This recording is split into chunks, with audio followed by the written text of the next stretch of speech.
One thing you need to understand is the technology is subjective because it's about you. You have known objective technologies, how to fix the car, how to fix the airplane, how to fix the aircraft, all these things. You can stay away from those things, look at them and fix them, they are different. But this is subjective technology, it's about you. So if you have to look at this, in some way you have to open up.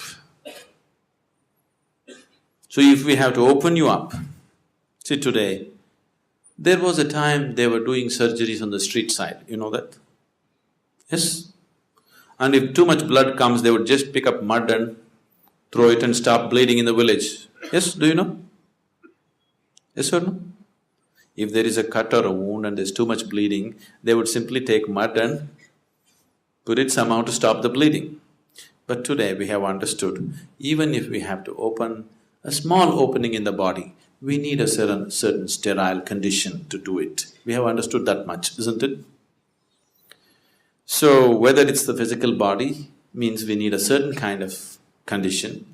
Similarly, if we have to open up you as a person, we need a different kind of atmosphere. We need a committed atmosphere. In a casual atmosphere, you never do it. Why today any thinking person, little people who consider themselves intelligent in the world have an allergy to anything spiritual is simply because of this, because spirituality has presented itself in such ridiculous ways. They're so pathetic. Isn't it so? There are all kinds of idiots on the planet. But the so-called religious and spiritual idiots take the cake anywhere in the world, isn't it so? Yes?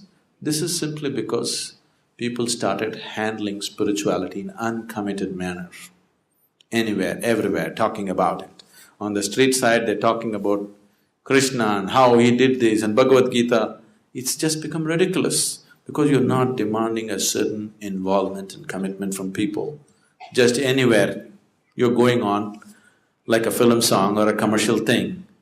Now, slowly it has become so ridiculous, people have just dismissed the value of it, absolutely. Now it is only the ignorant and the uneducated who listen to Mahabharata and this one and that one. They're educated because they've already dismissed it as nonsense.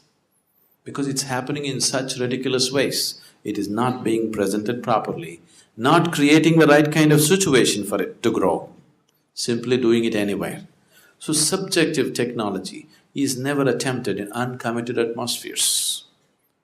It has to be done in a committed atmosphere.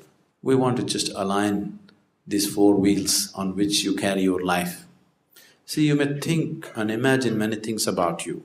In your experience, the only four realities of your life is physical body, mind, emotion and energy that supports all this, isn't it so?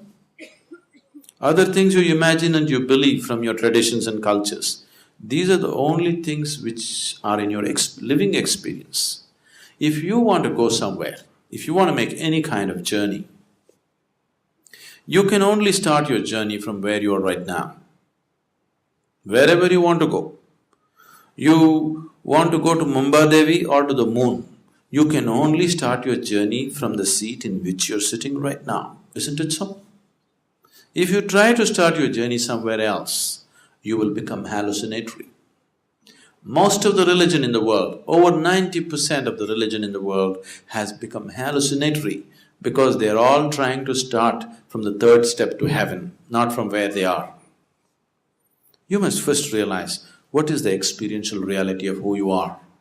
What is the next step and the next step and the next step. This is the only way you're genuinely going to go somewhere, otherwise you will become hallucinatory. This hallucinatory religion has brought some solace to you, but not found any liberation or freedom within you. Now you just believe everything is being taken care of for you by God, everything. But tomorrow morning, if something happens in your life that you do not like, suddenly you crack up, isn't it? Because it is so surface what you believe in. Life can crack you, it doesn't matter what kind of hallucinations you have. Life situations are capable of breaking you if they don't go right, isn't it? Now if you're a believer, if life is not happening your way, it must be definitely happening his way, isn't it? You must be even more happy. But that's not the reality of your life. You want the life to happen the way you want it. If you have any problem in your life right now, it is just this: life is not going the way you think it should go. Is there any other problem with your life? Is there any other problem with your life? This is the only problem that human beings have. Life is not going the way they think it should go. Isn't it so? If it is not going your way, it must be going the Creator's way, isn't it? You must be even more happy, but that's not the reality, because there are too many deceptions in the mind.